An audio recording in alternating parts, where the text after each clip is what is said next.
Coming to you straight from the Rio Grande and beyond. Broadcasting to the four corners of the globe. So grab your seat, your coffee, or your sundowner. Okay, everybody, here we go. On point, as always. This is Gloves Off. Gloves Off. We're back at you in Gloves Off. I'm Paul Buitrón. I'm here with a great guest, a great Kenpoist, one of the old timers, I would say that. Sifu Mark Shiffman, and we're just touching base on kids programs, kids in Kenpo in general, how the martial arts have changed, and what's going on new in 2022, because things have changed since he started and I started. I can guarantee you that. How are you doing, my brother? You doing good? I am well, thank God. How are you? Good. So let's touch base. What is going on now within the martial arts, especially with the kids program? Because everybody's kind of getting bombarded with, can you teach my kids now? Exactly. Well, the interesting thing about it is coming out of COVID, and what everybody was worried about is actually happening, which is they seem to have lost their social skills. And everybody's walking around with masks for 2 years, and you don't recognize anybody. It's like nobody has a personality anymore. They're not individuals. And I've seen that a little bit in my classes, kids not communicating, not going back and forth. It was really interesting. So when I conduct my classes, there's a lot of give and take. And when I first started at PMA, I would ask a lot of questions. How do you do this? How do you do that? Okay, show me your left foot, show me your right foot, just to get that communication going again. And then, okay, let's partner up for drills. And if you don't know your partner, introduce yourselves. Now the mask mandate's gone in most places, so most of the kids got the masks off, and now I got to start recognizing them all over again so I can take attendance. And it's really come a long way from when I first got there to this is my 4th month, and now everybody's communicating a whole lot better, and the parents are really happy about that. And I will constantly refer to the parents, so we'll be watching. We play a lot of listening games. One of my favorite ones is sit on the floor with your legs crossed and your hands up. Okay, get up when I say up, without touching the floor with your hands and without uncrossing your feet. And I have to repeat it for very young children. What are we going to do? And they always say, they say it backwards. Stand up without uncrossing your arms or touching your feet, or stand up without touching the floor. I said, well, you got to touch the floor or else you're going to fall, you're going to fly off into outer space. So again, that gets them grounded into what's going on right now. And of course, I'll say everything other than up and watch them stand up, and then everybody giggles about it. And I say, and then when they finally get it, I say to the parents, you see, they can listen. And another reason I know that they're having a good time is, and I'm sure you've had this experience too, they're coming earlier and earlier for class because they get to set up an obstacle course. And the great thing is, first they have to ask permission. And I just have 2 rules about obstacle courses: nothing stupid, nothing dangerous. And that goes a long way, because they want to set everything up in these crazy things. They stack the pads up about 5 feet high to jump over. It's like, they're taller than you. You're not going to jump over them. So now they're a little bit more realistic. And when we're done the ops, and I'll say 1 minute, yes, sir. All right. When I turn the music off, it's time to clean everything up. So they set it up and they put everything away exactly where it's supposed to be. And I'll turn to the parents and say, you see, if they can put my toys away, they can put their toys away at home. And again, we get the relationship between martial arts skills and life skills. So, and we'll talk about, again, we've all had those days where nobody's listening. Okay, take a knee. Let's talk about listening. Is listening going to help you anywhere besides martial arts? Now, you got that one kid that says no, and the other one say, okay, where else is it going to help you? Now, yesterday was great. Everybody had a good place for it. It's going to help you at home. Very good. Where else is it going to help you? At school, excellent, because you need to listen to your teachers. Where else is it going to help you? In sports, because this one kid just made the baseball team. So yes, it's going to help you in sports, because that's usually the example I give. You're on the field. Okay, you do this, you do that, you do this. Ready, go. And you go, yeah, if you're not listening, you're going to be lost. So that's a big thing with the kids. The parents seem to be looking for self-confidence and self-discipline. And everybody's got a different definition of those things. Self-discipline, my definition is doing what you're supposed to do without being told to do it. Like what? And again, I'll ask the kids, and they all have the answers. Do your homework, take the trash out, make your bed, put your toys away. And then it's up to the parents to figure out if the child is task-oriented or goal-oriented. because clean to us and clean to them is two completely different things. So clean to the kid is stuff everything under the bed so mom can't see it. Clean to an adult is no, put it put it away, put it where it goes. So sometimes you do have to be very specific. Self-confidence is the most difficult thing to teach anybody of any age. And that goes back to how they, how the parents are raised and how they're raising their children. And in martial arts, we advertise, we teach self-confidence through little victories. And how many times have you had a student, and they could be an adult, I can't do that. Well, how do you know you can't do it unless you try it? And again, you coach them through it. One of the things I incorporated a long time ago was for each belt that you get, you have to break a board. And it's a different break for every belt level. And as you go higher in belt level, the breaks get harder and harder. And no matter how old the student is or how confident they are, when that board breaks, they're amazed. And I have a whole lot of pictures of, from my angle where I'm holding the board breaks and you see the student's face through the broken board and they got this amazed look on their face. And the reason we do that is to overcome that barrier. I can't do that. You sure can. So once they get that confidence and get the formula, we want them to carry that self-confidence into other things. So I'll ask the kids, self-confidence is what? The knowledge that you can do it. Well, what is it? And they stare at me because yes, whatever it is, you know that you can handle it. So you take a deep breath and go forward. And nothing breaks my heart more when some kid just folds up and said, that's too hard. Well, if you don't try, you're never going to know.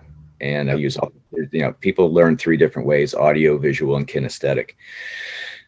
And then we have to figure out, do you mirror or do you match? So I'll do it next to them in the mirror. I'll do it in front of them as their mirror. So I'm doing it on the wrong side. And yesterday I had to actually grab a kid's hands and do this one move with the nunchucks because he just didn't get it. And that's the kinesthetic part. And okay, now I get it. Now I know what it feels like to do that. It's the same thing with kicks and punches. Sometimes you have to grab their foot because you know how they kick out and they drop it. Or the roundhouse kick goes out and falls. So you grab their foot and you move it back and forth. You grab the arm and you move it in and out. Oh, now I know what it feels like. Now I can do it. So most children are kinesthetic like that. Most adults are either audio or visual. I used to be very audio, and now I'm completely visual. I have to see a picture of it. I guess that's what happens when you get old, right? Because I've written technical manuals, and now it's like I get it. I understand every word I read. I need to see a video, and then I get it. Absolutely. Well, that's wonderful. I'm agreeing with you 100% with everything that you said, and I'm agreeing with you with everything that right after COVID, everybody became less sociable. I see that with kids as well as with adults, but since we're talking on the subject of kids, I do see that a lot with the kids. And I see that now that many of them, this is something that we started just recently because I started noticing all the kids, you ask them something and they'll turn around, they shy away, and they'll start mumbling towards the floor. Yeah. And I saw this, it wasn't just with one, I saw it with across the board, yeah. Across the board. So I said, okay, here's what we're going to do. We're going to start learning how to speak in front of everybody.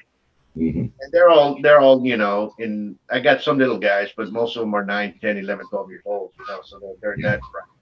And I said, next week, you guys are going to give me a paragraph of what is Kenpo. You guys are we're going to start talking in front of everybody, and we're going to start. So they all enjoyed it. You start talking in front of the class, and the parents were outside, and basically I said, that's going to help you in school. That's going to help you everywhere. Yeah. So once a week, this is what's going to happen. You're going to bring me back a technique that's inside yellow belt. You're going to write and explain to me exactly what's going on in there for you guys to explain it to the class. Nice, good idea. And they're all going to go for it, And today we have class, but today is Good Friday. Easter starts here, and most of the kids, they're gone already, because it's the school. There's no school tomorrow, so everybody goes off for week. So I know it's going to be a slow class today, but that's what I said to myself. We have to do these goal changes, and I started going back to the 90s. I started looking back to all my notes. I have a notebook since 1990 to the present of every year, what happened, what I did, and so I went back and I saw this in 96, a big old list of chores that they had to do. Ah, yeah. Send it out to the kids. Here you go. Your parents are going to bring it back, and your parents are going to bring it. Give me the list and tell me exactly what you're doing, or if you're not doing it. Because so I just gave it. I printed out a bunch of them. I gave them out this past week, and I go next week, turn them in. Mhm. And one of the parents called and he said, "Oh man, that's a great idea." He's over there telling me what's the shelf. Mm. And I go, "Okay, because you have to clean your shelves and put everything in the cabinets, right? So what's a Mm. shelf?" So hey, at least they're working towards that. And he goes, "What you have to do chores in your house." And Yeah. I'd say this to the parents, those that are listening, you have to place them to do certain things at home. Yes. Clean up your room, put your dirty clothes in the laundry basket. You have to do that. You can't babysit them all the time. Because Right. at one time, it's very hard when you go to college and you see your roommate that's crying because he can't do something. Yeah. Yeah. I was just going to mention that. Did you ever watch the TV show The Goldbergs? No, never have. But go ahead. No. It's, long story short, the kids go off to college and can't do anything for themselves. And they come home with all this laundry that's been bleached. It's all their laundry is pink, and they don't know how to fold a fitted sheet. And the husband finally said to the wife, "You need to teach these kids how to take care of themselves, or else they're going to live here forever." And then they got into just all that. So yeah, that's the second part of it, and that's how they learn, is give them a little bit of chores to do. And like I said, some of them are task oriented, some of them are goal oriented. You got to show them step by step. But once you show them, that should be it. Yeah. That's a really good idea about the report. I was going to ask, do you have a student pledge that they say at the beginning of class? No, but that was the next thing that was on the list that we needed to come out and say. Okay, I got one for you if you want it. And Sure. You can we're email on- it. To somebody. Yeah, absolutely. I'll write that down for you. When I got to the school, and I see this in some schools, the instructor will ask a question, and without waiting for an answer, he'll supply the answer. And then the kids all say, "Yes, sir." Well, that's not them doing it. So when I go to some schools, this instructor will say a few lines of the student pledge, and then the children will repeat it. Well, that's not them doing the pledge. That's them parroting what you're saying. And we want them to think for themselves. That's the biggest thing that the parents are looking for. And what we want is be an independent thinker. So when your idiot friend says, "Here, go do something really stupid," you say, "No, I'm not going to do that. That's really stupid," instead of going along with the crowd. Absolutely. So I copied down the student pledge and I gave everybody a copy, and I said, "Do one a week. By the time the next bell test is, you should know the whole thing." And everybody was shocked. Then I went to the adult class. "Let me hear your student pledge." "Oh, we don't do that." "You do now. Here you go." And now everybody's saying it, and that gives them a better sense of self now. Now they've got something to work toward. This is what I'm working toward. I will develop myself in a positive manner and avoid anything that could reduce my mental growth or physical health. And then, it goes on from there. And again, it's a pledge. And this is why I'm training in martial arts, to learn all these things. And then eventually we want them to start passing that on to other people. Absolutely. And in Kenpo, we had a Kenpo pledge, Yes. And there's a separate belt pledge for each belt level. And we did that at the last belt test also. And again, it gives you a sense of pride, a sense of what we're doing this for, other than just the physical attributes. And that's something that we need to do, that we need to be cognizant of, is it's not just kicking and punching. It's what it took to get you there, what it takes to get you to that belt level is what is the skills you learn for life. When you go for a job interview, when you go for some insurmountable problem, when life intervenes and you're just, "Oh my God, I'm overwhelmed." All right, let's go. Bring it. Bring it. That's the way it is. Yeah. That's what martial arts. That's what martial arts teach you. And I'm going across the board. But you're going to face the problems, and you're going to go through them. Either you're going to mold to them, or you're going to break them up and figure them out and rearrange it, but you're going to do it. And how we say in martial arts is how you eat an elephant, one bite at a time. So. One bite at a time. And and that's what a lot of people do not understand about martial arts. Right. What it helps you with is not only the fighting aspect, it helps you with a lot of other things. Right.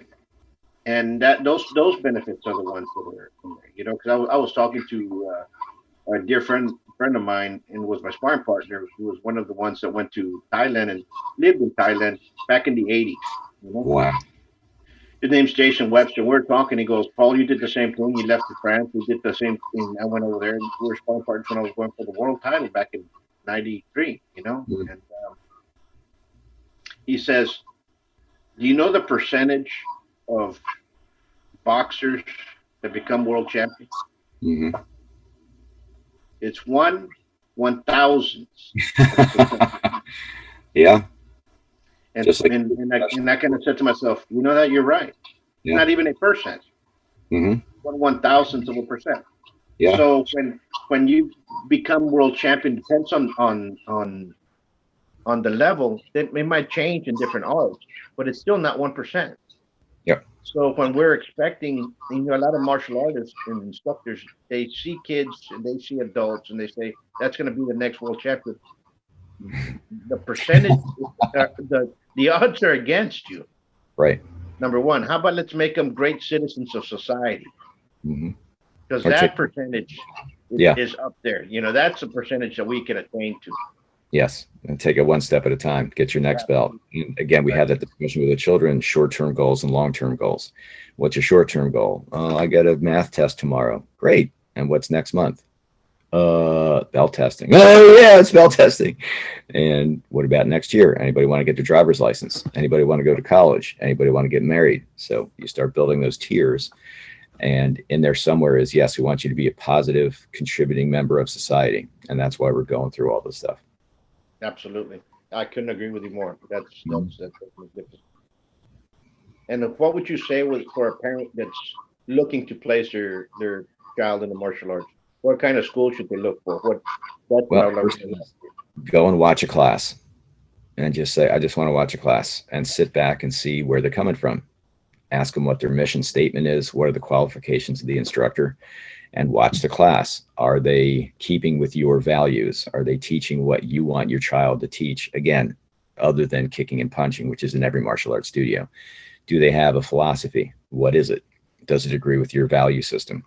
And is it what you want your child to learn? So basics, self-defense, and self-discipline and self-confidence. Are all those things incorporated? It might be veiled, but it should still be there. Once upon a time, back in the 90s, I love to bring back the 90s. We were at our prime back then, right? Somebody said, when are we going to discuss the spiritual aspects of the martial arts? And I said, we do that every class. And I went, huh? And I said, if I announced to the class, okay, today we're going to discuss the spiritual aspect of the martial arts, you'd all fall asleep. When I say, do this technique, all right, do it this way, do it that way. Okay, take it to a higher level. What do you mean? You tell me, show me. Take it to the next level. You're this belt, you should be doing other than just the base technique. Add something to it that's just your own. Oh, and again, that's the spiritual part, is you're not thinking about it, you're doing it. And that's what it's going to be in a real fight. You can't, oh, wait, Mr. Bully, wait. Okay, wait, okay, now I got my right side forward. I'm ready for you. No, you have to react. And that's where the positive contribution to society comes in. Of all the things we've lived through, this is the craziest time I've ever seen in my entire life. Lots of things happen in the blink of an eye, and a split second. Look what just happened in the subway. And if it wasn't for a lot of people's quick thinking, it could have gone way worse. So that gets into the discussion of environmental awareness, which is part of our self-defense, which is react. Do something. Don't just stand there and be a spectator.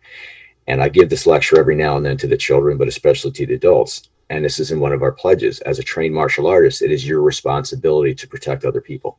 That doesn't mean be a vigilante, but it means be aware of what's going on. I just read this thing about, they set up this situation where this kid was being bullied in a Burger King, and everybody sat around and watched. Nobody did anything about it. But when they said the staff decided to do something different, everybody ordered a hamburger. They started pounding on the hamburger and flattened it out. And one by one, the customers came and said, hey, what's going on with the hamburgers? And the manager came over and said, did you bully that hamburger? And they said, yep, I sure did. And I said, so you came to me with your bullied hamburger, but you watched this 15-year-old over there get bullied by all these other teens and did nothing. Why is that? And they're like, huh? And then they told him, it was a setup, and he just wanted to see how people would react. So that's actually a great test. Yeah. That's actually a great test, because you know, a lot of people watch that every day and do nothing. Yeah. And I remember, you know, many of us used to get in trouble because you stood up against somebody that was being bullied, and all of a sudden you were the one that got into the fight, and then all of a sudden you were the one at the principal's office for protecting somebody that. I'm not saying, you know, and we're kind of like, I was brought up, you know, Catholic, and it says, you know, protect the weak. Then you start to figure out there's a difference between being weak or being a wimp, you know, because there's people that are weakly fragile. Yes. Physically fragile, they're weak. And then there's people that are 6'4" and they're wimps. And you're like, you're letting that person push you around that way? Yeah. Understand what I'm saying? And I think, and it's all in your head. Yeah. So, you know, we have to start teaching our young boys and young girls how to respect themselves. And that's the number one thing. It has to start with the parents coming into them. Yeah, and I'm glad that you brought up that word discipline, because discipline starts at home. Right.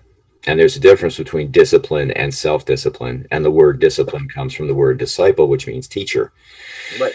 Most people think discipline is punishment. No, discipline is teaching. Self-discipline is doing it yourself. And I give the example of what's more fun, mommy coming in and yelling at you to clean up your room, or you going to mommy and say, hey, mom, I cleaned up my room. Well, yeah, B. And I said, what did you do? You know, that was it. And I'm gratified when I hear stories of kids standing up for other kids. And I've had the same situation where my kid defended somebody else and they got in trouble. And I said, it's because the administration of that school is too lazy or too stupid to figure out what really happened. And that's where the problem starts, is they know who the bad kids are. And for some reason, they're not allowed to throw them out. When we were kids, you were bad. If you were that bad, you get kicked out and go to reform school or go to what they call the alternative school. They don't do that anymore. They keep the bad kids in with the good kids. Now you got a bunch of miserable people. Yeah, and you know, those laws, those bully laws, they exist. And in the state of Texas, they have to remove the bullying, not the bullyee. You know, here the school districts remove the kid that's being bullied instead of the bully. And it's the other way around. And people should be fighting that. And people should stand up against that. Well, they're starting to now. Their parents are starting to wake up, because now probably the one good thing that came out of COVID was parents got to see what their children were being taught in school, and they are irate. And now they're rebelling and saying, hey, we don't want this nonsense taught to our children. Absolutely. And terrorists and all kinds of stuff to shut them up. And it's like, that's not how it's supposed to be. You know, it's like, you are working for us. It's not the other way around. And then for the politicians to get to actually say the parents should have no say in their children's education. Excuse me? What? No. I don't think so. And we're exactly right. And we're in a rough time. And it's like you said, it's the craziest time that we've ever seen. Of all the things we've lived through, and what we've lived through, Reagan getting shot live on TV, the Challenger exploding, Vietnam, you know, riots in the streets about that. But this is the craziest time I've ever seen. This crime has never been this bad. And, you know, there's lots of blaming to go on, but it doesn't matter. We still have to be ourselves. And again, here's where the vigilance comes in. You know where trouble is. Stay away from there. Keep your eyes open. Keep the doors locked. And that's another awareness thing. I got a panicked phone call. Can you teach a self-defense course tomorrow? Tomorrow? What time? Anyway, it's a female rowing team. Well, how many people are going to be there? 30. Yeah, I can do that. And a bunch of university students, and thank God they called me, because they're going to need it. And luckily they're doing it before the semester starts rather than after an incident happens. So at least people are seeking the knowledge now. And I haven't heard it lately, luckily, but we have to stop the bullying. Well, how's that war on drugs going? All right, you're not going to stop the bullying. It's been there since Cain and Abel. But what we have to do is train the children to deal with it. And I always make the analogy of some kids comes running home from school in tears. What happened? Oh, that kid teased me. Another kid comes home and goes, this idiot teased me. What's the difference? The self-confidence. So what I say is a child's bucket of self-confidence should be so full that no amount of holes could be able to drain it. Absolutely. Good analogy. That's the thing. Teach the children to stand up for themselves, stand up to the bullies. And if you get picked on, you get in a fight, win or lose, that guy's going to know he was in a fight. And I tell my students, if you are attacked and you defend yourself and you get in trouble, I will go to court with you because I trained you to be defensive, and you should not have to defend that position because, again, they know who the bad kids are. They just don't want to do anything about it. I don't know why. I can't get anybody to answer that question. But the teachers are just as frustrated because they have to deal with these idiots in class. No, you're absolutely correct. You're absolutely correct. Absolutely correct. And so those are some great points that you brought out, and those are some great points for all those that are listening out there that have martial arts schools and having problems. Some great points Sifu just brought out. They're just great. I'm glad that you're back up and running and everything is running on your end. Yeah, me too. Thank you. Move forward, and God bless everybody. And you too. Good to see you again. And we'll do it again. We'll touch base again, and probably about another couple of months, and kind of touch base and see how everything's going. That'd be great. We need to do that, because there's a lot of things that happen. The United States is a big place. There's a lot of things. Everybody's doing something, and everybody kind of has to meet together. What are you doing? That's a great idea. You know what? Oh, you know what? You have a great idea, and that's just the way networking is. Mm-hmm. And somewhere along the line, that's what martial arts are. And they were networking. You have to cross train. Right. And this is a question, and this is something that everybody comes in. Oh, they never cross train. Really? So you're stuck in your own little bubble? They all cross train. All the grades cross trained, and they cross, and they network. You know what I'm saying? Well, what does Parker Book say in his book? A man standing at the bottom of a well thinks the sky over his head is all there is to heaven. That's right. That's right. That's right. And people say, "Oh, he never cross-trained. He cross-trained more than everybody. He was with everybody." Absolutely, that's where he got much of his stuff from. I read Bruce Lee's little pamphlet, Bruce Lee's Kung Fu, and I'm looking at it. He prefaces it by saying, "I didn't want to write this book. I don't do this stuff anymore. But this guy wanted it, so I wrote it." It's like our Orange Belt curriculum verbatim. And I've been told that Parker learned as much from Bruce Lee as Bruce Lee did from Parker. And it's nice that we have these forums like this because we all share the same kind of issues. How many times do we get together with our buddies and it's like, what do you do when a kid does this? And it's like, I got a kid like that. Yeah, I do too. And you change ideas that way and everybody gets better from it. Absolutely. And, they cross-trained back then. Everybody cross-trained. Bruce Lee cross-trained. Parker cross-trained. Emperado cross-trained. Oh, yeah. They all did. And when you look at it, they were a lot closer back then than they are now. People now say, "No, that never happened, Jimmy. That never happened." That's one of my favorite things where people say, they'll tell a story and they'll say, "Were you there?" "No, but I heard it from this guy." "Well, guess what? I was there, and that's not how it happened." Yeah, that's not how it happened. No, right. It's nice to that's this book. It's like, that didn't happen.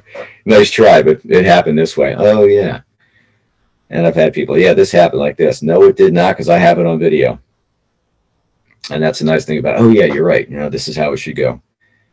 So that's the good thing about technology now. That's the one good thing about Facebook is you can't get away with as much as you used to.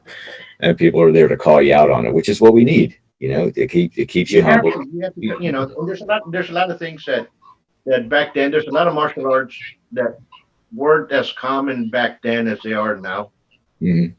So a lot of the techniques that were brought out then won't work now because of the martial arts now are a lot more sophisticated. They're just more prevalent. They were not shown back then.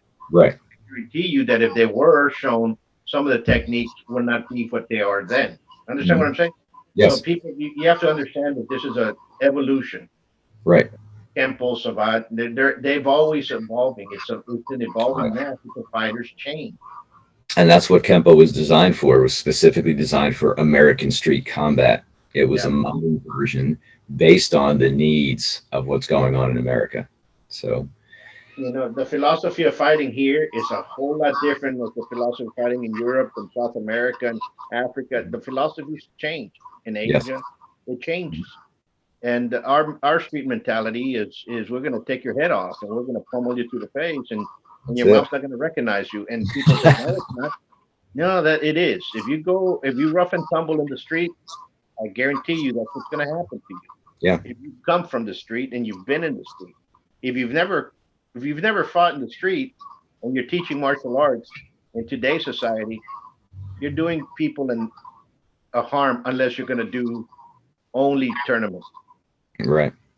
Understand what I'm saying? If you're just going to teach kids to do point karate and tournament fighting, that's your main goal. God bless you, and there's room for you. Right. But don't go out there and say this is the way you fight in the street. You've never been in an entanglement in the street. Right. It's a total different animal. Mm-hmm. Like two dogs. Have you ever seen two dogs fight? Oh yeah. That's what it is. Right. Until one of them can't fight anymore. Until one of them can't fight anymore, and people say no, it's vicious, it's ugly, and It's that fast, right? an incident can happen at any moment, and we saw that in the Oscars. What's that? And the funny thing about that is he saw it coming and just stood. Yeah. And the other thing is he must not have gotten hit that hard because he was still standing. Yeah, well, maybe that's why Chris Rock has that name. His skin's made out of granite. Either that or the other guy hits like a feather duster. Yeah, because I don't know if you saw, somebody posted a video and I said if that was a Kenpo slap, he wouldn't be standing up after that. No, he wouldn't be there. Nope, that's why he didn't really get hit that hard because he could still talk after. He wasn't rattled. It's like, oh wow. But if that that was the wrong thing to do, but that's just a prime example. Things occur, fights erupt. Especially in that kind of situation where it's basically you're safe. Who's going to attack me here? You're not on condition yellow or anything. So that's another to take it to the next level, because you said it's not done now the way it used to be.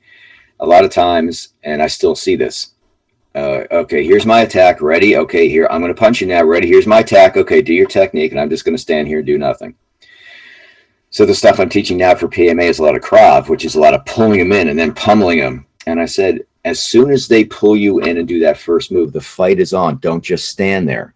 So now they do it. They'll do the attack to get pulled in, and then they both jump back and they start going at it. It's like, that's how it's going to work. So don't just stand there, because now I want to see it to the next level, which is, okay, now you're the bad guy. How would you react to somebody doing that to you?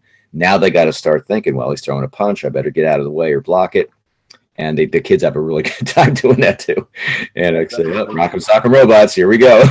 Because just throwing kicks and punches out there, but at least they're doing something. They're reacting, which is what we want. Absolutely. That's exactly what we need. That's what we need to be teaching out there. Yes. Absolutely. I'm proud that you're doing that. Thank you. I'm glad to see you. Glad to see you too. And my brother, we're running out of time. I will wish you the best in your new endeavor. Thank you. And for those folks out there, you guys stay safe. It's Holy Week out there this Sunday's Easter. Kind of think about what's going on in life, and let's just keep on moving forward. It's a new beginning. Keep your head on the swivel and take care of yourselves and each other. Always. Till next time, much peace. Yes, sir. Thank you. Be safe. You too. Bye. Today, in America, more than 5.5 million men, women, and children train in a martial art regularly. Buitrón Academy has been serving Laredo for over 30 years now. Our youth classes help kids build respect, self-control, discipline, and focus. This will teach them how to deal with bullies and peer pressure.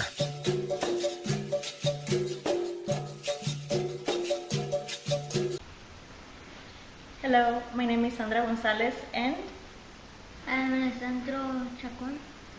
we're here at Buitrón Academy. I chose this school because my son already is going to middle school, and I wanted for him to be already prepared for any type of bullying at school, and also for discipline. And I think that this academy is great for that. and it's been showing in him because actually he's getting better at it, and he feels in his heart that this is what he really likes. The academy has capoeira, sabat, and Kenpo, so he really likes all the classes, and I really recommend it.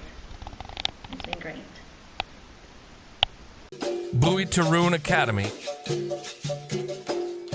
Give us a call for your free evaluation at 956-401-4868. Check out the website at savat.biz and follow us on YouTube and Facebook. Come train at the best kept secret of Laredo.